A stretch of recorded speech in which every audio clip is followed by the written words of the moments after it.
show with a Josh Groban through line is a show for me. Hey everybody, this is your last show for tonight. We are awesome. To get us started, we're gonna need a couple of genres from you guys. Like so movie or book genres, yeah, something like sci-fi, horror. To give you an example, last week we did ancient Rome, like Gladiator, and romantic comedy. So we did a rom-com. Oh, rom-com. So just shout out your favorite genres of things, or snuff film location. That's not cool. Next, film noir. Film noir. Sure. I like it. I like Historical biopic. historical biopic. Great. Couple more. Keep shouting them out. French New Wave cinema. French New Wave cinema. Great. I'm a big film noir fan. Sure. What's the other one? What's the other one gonna be? I've done a French New Wave cinema improvised show before, and I went to film school. Well, then you're gonna run that show. Here we go. Let's do a French New Wave. French noir wave. French noir. New is spelled N-E-O-I-R. Sure. French noir wave. Cool. Should I explain a little bit about what French noir is? Yeah. So actually, who said French noir? Would you raise your hand? I said French New Wave. Oh, French New Wave. Sorry, that's what I meant. Would you maybe give us a couple of examples of French New Wave cinema? Oh gosh. He's like, man, I could list the ones. I saw a bunch of them last year at Austin Film Festival. What did they have in common? What were the They were a lot about relationships and about really tempestuous relationships. Sure. Yeah. There was typically with French New Wave film, it's a little bit more experimental. Sure. There's a lot of strange jump cuts between things that don't necessarily make sense, and there was a whole reason for that. It's a lot of characters dealing with existential crises, and some of them are kind of aloof and silly about it, and they're like, whatever, I'm living life and I'm not really worried. And it sounds like a great companion to noir. Yeah, let's get this show started when the lights come up. French noir wave.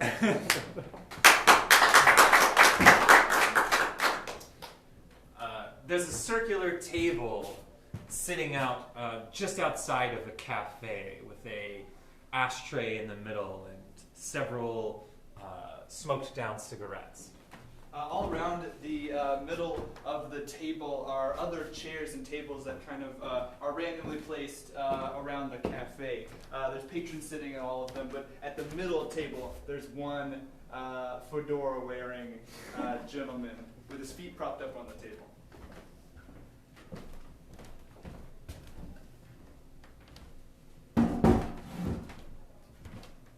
He's wearing very trendy sunglasses as well, and reading a play. The placard on the table says, Jerome, private eye.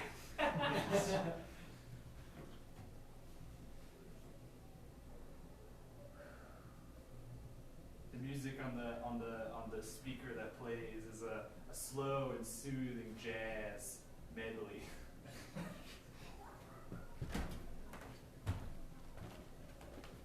This is my office. I'm a private detective. More like a public private detective, because I am out in the open. This is the best place to find clues, because they are everywhere. Clues are everywhere. Also, what does life mean? He's saying this, pretend this is the wall of the cafe, and he's saying that through a window. You're looking in through a window, and it's raining outside. So you're looking through the rain to him say that phrase. Just pretend for the rest of the show, you guys are being rained upon, and you're watching through a rainy lens. Would a rose by any other name smell as sweet? Not we. No. No. A rose by any other name would not smell like a rose. It would simply be an imposter. Sorry, Shakespeare, but you are a fraud.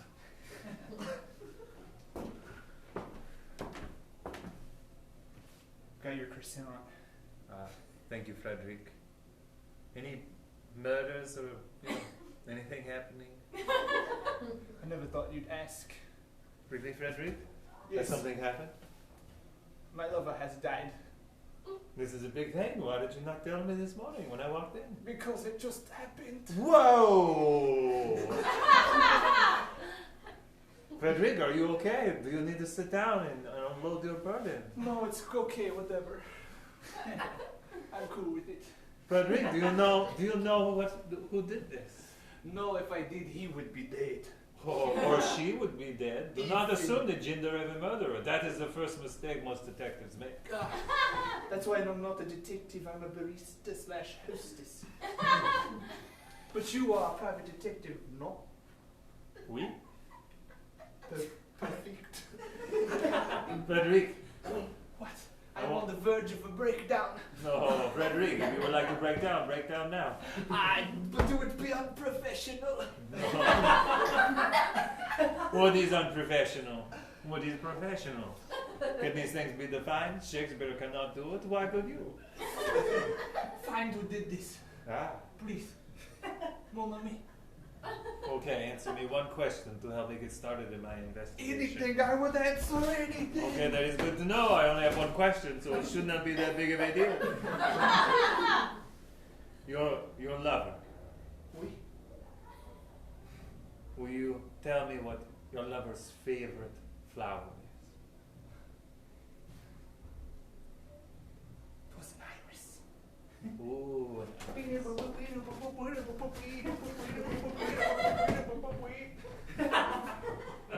that's pretty. That would probably happen in a French two-way film.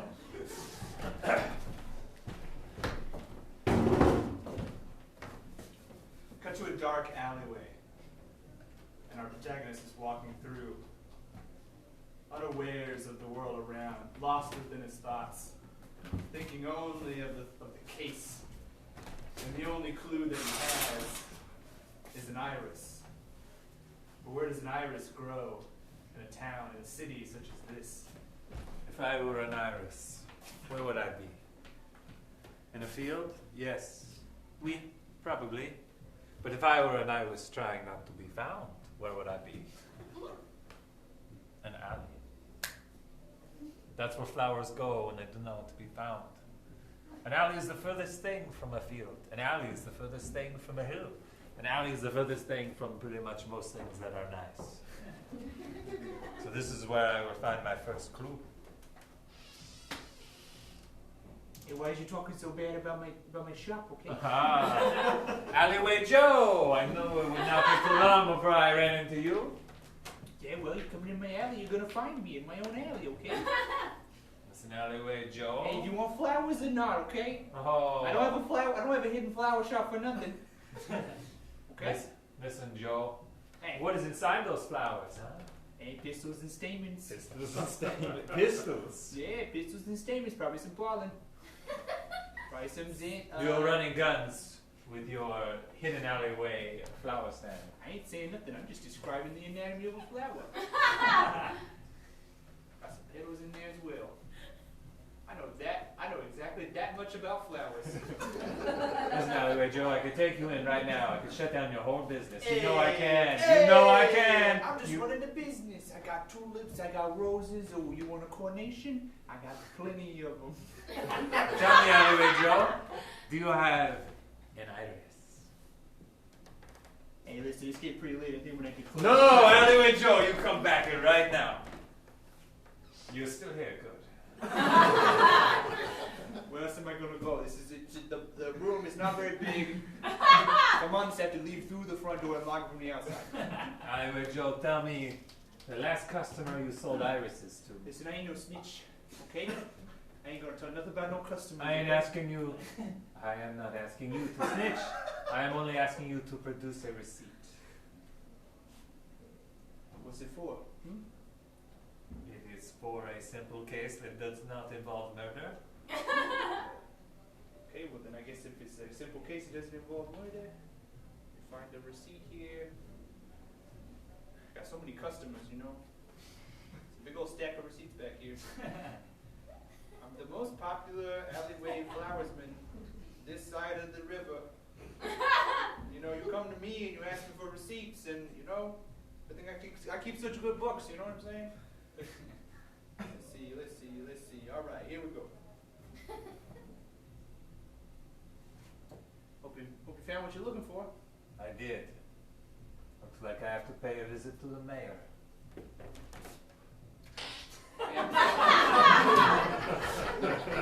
I'm still technically open. I don't know why you closed the door.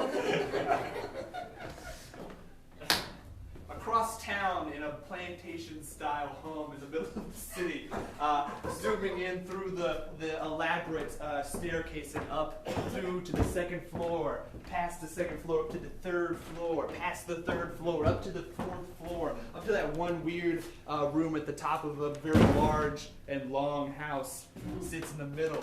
Off to the side sits a man Who is the mayor's right-hand man? All right, Mr. Mayor, all the books are done. I finished every single calculation. We've definitely screwed over every business in this town. You're on top, Mr. Mayor. Perfect. Mr. Mayor, would you like to see exactly how much you made? I know you always like to see the numbers. I say them out loud to you, and you're always like, I prefer to see them, Roger. This time I trust you. I'm the mayor. Excuse me, Mr. Mayor, if you don't mind me asking, why are you not coming out of your dressing room today? It's just different. Usually we're in the same room and we're doing the books together. I've got a new outfit that I'm only going to show at the right time. Oh, you're keeping secrets from your personal assistant? I'm sorry, your executive assistant? Thanks for the promotion. You're welcome. If you want to stay in that position, if you want to stay alive, you let me stay in this dressing room. I mean, I'll let you do whatever you want, Mr. Mayor. I mean, technically, you are the one who has power over me. You can stop me from doing something. And don't forget it. Oh, I know. You stopped me from going home for Thanksgiving that one year. My parents were so upset. They were like, Roger, you come home for Thanksgiving. And I was like, none of the mayor says no. That's right. And if I hear you complaining again, you won't have parents to come home to. No, that wasn't a complaint. That wasn't Catch a my complaint. drift. I catch your drift. If you want to murder my parents, listen, you are well within your rights to murder my parents. That is what I signed on for. That is in the employee handbook. Anyways, I've got a little matter I need you to take care of. Sure, absolutely. What is that, Mr. Mayor? I happen to have procured some fragrant accessories. Oh, okay. And I need them stricken from the books. Oh, like some perfume. More literal than that. Okay, like some deodorant. Less literal than that. Okay, so like some pages that go in between a magazine that allow you to sample the perfume before you go and It was buy a flower. Oh, that makes a ton of sense. What did you need me to do with it? I need you to strike it from the record that I bought it. Okay. Easy peasy.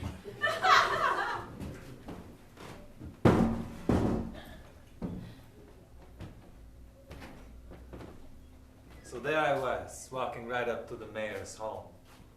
All the dirty business flowed upstream to the mayor.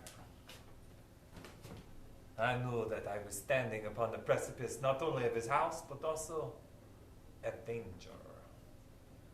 But me being who I am, I laugh in the face of danger. Huh.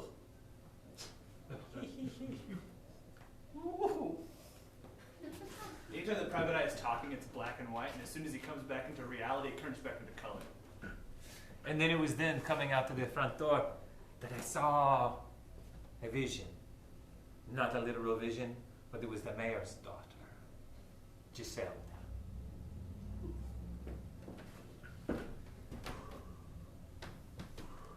It was like she was in slow motion.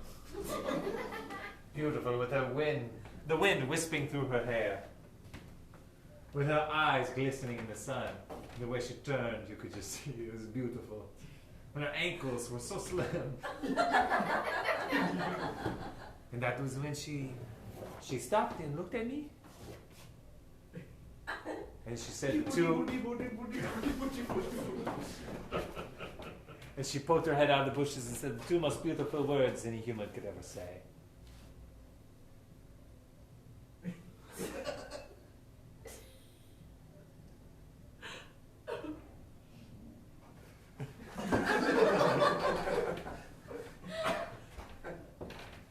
While she was saying that, subtitles were above the thing that said "Hello there." ...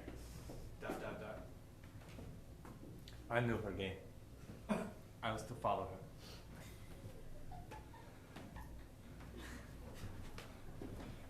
Rapid quick cut to her bedroom. Nothing weird's happening. She just happens to be in the bedroom.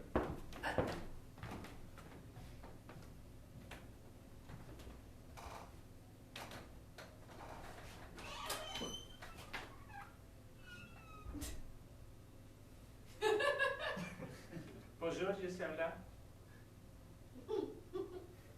Who are you and why do you know my name? I'm a private detective. I know everything in this town. Stay out of my room. I didn't invite you in. May I come in? No. I'm the mayor's daughter. May I stand outside your bedroom door? I suppose you're already there. Suppose I am. Whatever Except my for you. father did, I didn't do anything about it. I didn't say your father did anything. Well, I'm sure he did. I Every didn't- bad deed in this town can be traced back to him, I'm sure. There's a lot of bad deeds in this town. They all can't belong to one man. Maybe they could. What He's if they, he's the mayor after all. what if they belong to a woman too? Sure. They're trying to incriminate me. I'm just trying to. You're coming into my bedroom trying to incriminate me, I'm the not mayor's coming into your daughter. bedroom. I'm standing outside your bedroom. It's right. Okay. I would never incriminate you inside your bedroom, but outside your bedroom I could incriminate you. Then come on in. Well, then, cigarette? No, I don't smoke. I'm a lady. Mind if I smoke? No. Very well. I respect you. First time anybody's done that in a while. Respect you or not smoke? Both. Maybe the two are connected. No, maybe it's because my father is an evil man and I'm guilty by association. Maybe. If you are guilty by association from your father being an evil man, why not leave? Because I'm trapped here. Like a princess in a tower. I find it hard to believe that a woman as beautiful, intelligent as you could be trapped by him. Don't try to charm me, Pepe. I've seen your ways. Plenty of men come in here. Try to whisk me off of my tower. A lot of men just walk into the mayor's home and knock on your door. And That's come in. exactly right. You wouldn't believe how many I have to fend off with this brush. A simple bolt lock would probably fix your problem. I'm the mayor's daughter. I shouldn't have to lock my own doors. You shouldn't, but you should. I'm not having this discussion Simple with you. practice. What are you here for? I'm only here to find flowers. Well, there's some over there in the vase. They're all irises. I was just about to say that dramatically. Well, maybe you should have been quicker. You know, there was someone else who was supposed to receive irises today. Oh, well, I'm sure there's plenty of people who like irises. They're a beautiful flower. You know what they received instead? Probably a disappointing letter saying we're all out of irises. A bullet to the belly. Oh! Why'd you talk And that also a letter. way? Oh! And then also another bullet immediately followed by the letter. Oh! Why would you come into my bedroom and speak in such travesty? Because maybe you placed that bullet in that belly. Me? We? Never. We? Never. We? Maybe. And just like that, she was gone and out of my life. All the women in his life disappear similarly. All the women in my life disappear similarly. I knew if I was going to get to the very bottom of this case, I would have to speak to the mayor. But the mayor had a bolt lock on his door.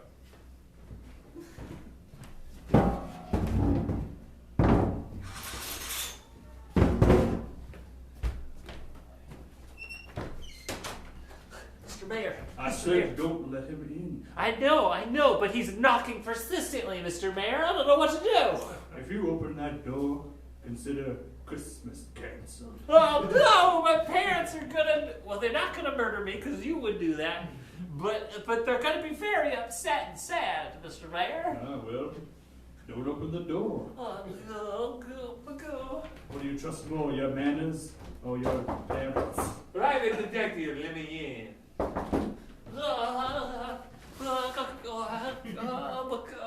God, well, there's a private detective that has so much authority in this city, Mr. Mayor. I respect your adherence to the rules. Okay, I'll just let him in there.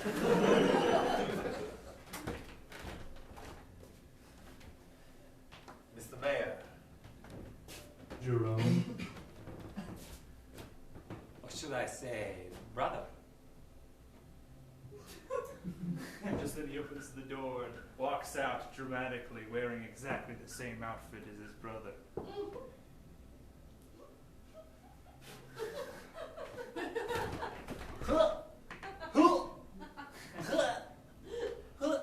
Do you think someone would have noticed us by now? We are twins. We. Only on the outside. On the inside, we are very different, you and I. Are we? We. Well, that remains to be seen. Perhaps it does. Perhaps I should open you up and show everyone your insides. Perhaps I should do the same. Which one is the real one? No need to do that. I just came to look at your books and see if you purchased some irises. I did. What are you going to do about it? You going to kill me? Or am I going to kill you? That's the real twist to this story, huh? Who's the detective and who's the mayor? Whose parents loved them and whose parents shunned them at an early age? Perhaps it was both of us who were shunned at an early age, but only one of us took it very well and the other one not so well. I'll be the judge of that. Once you're dead, I can assume your identity. And then who will be the king of the town? Both the underbelly and the upper belly. The one who causes the crimes and solves the crimes. It'll be me. They just keep switching places. I'm not sure which one's which. That's right. You don't know who it is. It could be any one of us. It could be any one of us. Perhaps I will take over the town. But I will admit right now who killed Frederico's lover. It was... What? It was me.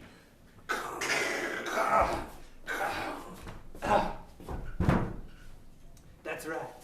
I killed Frederico's lover? Frederico's lover. That was me. I did it. And now, I have nothing to fear. You did not shoot me in the belly, for I was protected with many, many ashtrays taped to me. What? Everyone said smoking would kill me, but in this case it saved my life. What? That's right, Father. Ah,